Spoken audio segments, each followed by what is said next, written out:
Hola amigos, ¿cómo están? Qué gusto saludarlos. Aquí estamos de nuevo en El Mundo en Fácil.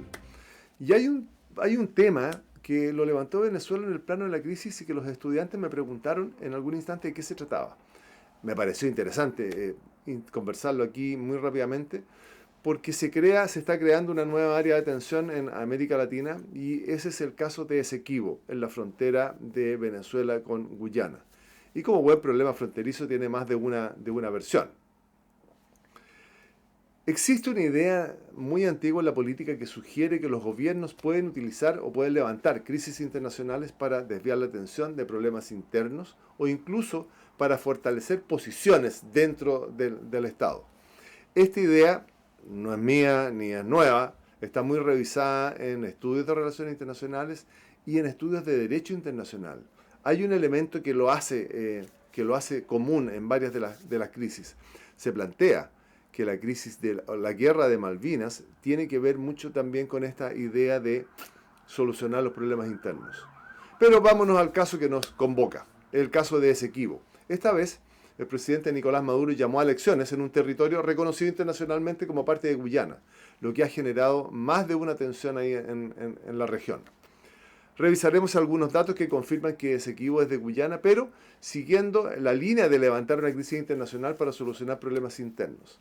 Sabido es que todo lo sucedido en las elecciones presidenciales no fueron muy buenas para Maduro. El mundo sabe que perdió las elecciones, pero para estas elecciones que estaba llamando ahora y que fueron el domingo, se estaba llamando por parte de la oposición a no concurrir a votar, lo que reiteraría el resultado de las elecciones anteriores. Confirmaría, de ser exitoso, confirmaría que Maduro habría perdido las elecciones y eso aumentaría la crisis política, la crisis interna, la crisis económica que tiene Maduro en Venezuela. Por lo tanto, se recurre al, comillas, sentimiento nacionalista y declara en primer término el gobierno venezolano que le va a incorporar al lema de las Fuerzas Armadas Bolivarianas una frase que dice: el sol de Venezuela nace en el Esequibo.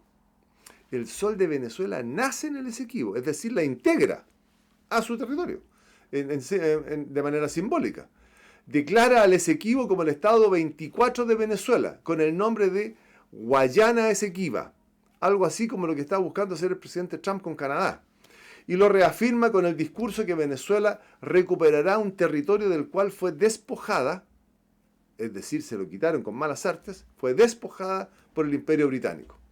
Desde el frente, desde Guyana, tenía que reaccionar Guyana, y dice: no hay ninguna posibilidad que Venezuela nos intimide y no va a ceder ninguna parte de su territorio. Han parado fundamentalmente en que la Corte Internacional de Justicia, la misma corte que vio nuestros problemas con Perú y Bolivia, le comunicó a Venezuela abstenerse de llevar a cabo elecciones o prepararse para celebrarlas en el Esequibo. La pregunta evidente es, entonces, ¿qué es el Esequibo y qué rol está jugando aquí la Corte Internacional de Justicia? Un poco de historia. Este problema tiene un antecedente histórico que es el laudo arbitral de París de 1899.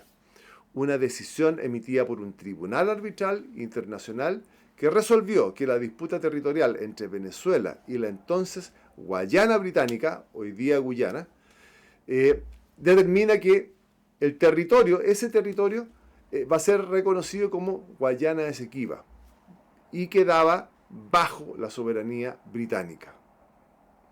Venezuela, por su parte, protestó esa decisión desde el comienzo, desde que salió el laudo, pero no fue sino hasta 1962 en que denuncia formalmente el uso de este territorio, la crisis en este territorio, y lo denuncia ante la ONU, argumentando que el laudo había sido fraudulento y que el Acuerdo de Ginebra, y lleva esto a lo que se llama el Acuerdo de Ginebra de 1966, que estableció un mecanismo para resolver la controversia territorial. Hasta hoy día ese mecanismo no existe, por lo tanto tenemos un problema fronterizo entre Guyana y entre Venezuela por la zona del Esequibo. En el 2018, hace poquito, Guyana le pidió a la Corte Internacional de Justicia resolver el conflicto que tenía con Venezuela. Pero Venezuela hoy día no le reconoce jurisdicción a la Corte Internacional de Justicia de La Haya y continúa entonces ejerciendo presión sobre la Guyana. Presión que no es menor. Hay buques que entran por el río, hay soldados que entran al territorio del Esequibo. El Esequibo es una zona riquísima en petróleo y aquí es donde empiezan los problemas para Venezuela. Porque en esa zona opera Exxon. Y hay una frase muy interesante del secretario de Estado Marco Rubio, que la voy a leer, y dice: si los venezolanos atacan a Guyana o a Exxon, sería un día que terminaría muy mal para ellos. Es decir, esto es una evidente amenaza. Y además se programaron ejercicios militares en la zona con fuerzas de Guyana y con fuerzas de Estados Unidos. Es decir, hoy día Estados Unidos está comprometido en la defensa de Esequibo, en la defensa de Guyana. Por el momento, no es posible pensar en un conflicto armado. Estados Unidos tiene un acuerdo de defensa con Guyana.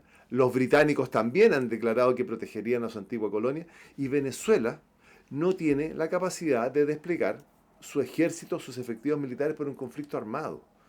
La preparación de ese ejército, con todos los costos logísticos que tiene y con todos los problemas logísticos y de entrenamiento que tiene, está orientada fundamentalmente al orden público. Pero realiza algunas intervenciones menores en el territorio y cuando son sorprendidas, rápidamente señala que son operaciones de bandera falsa. Es decir, son operaciones que hace Guyana para perjudicar el nombre y el prestigio de Venezuela.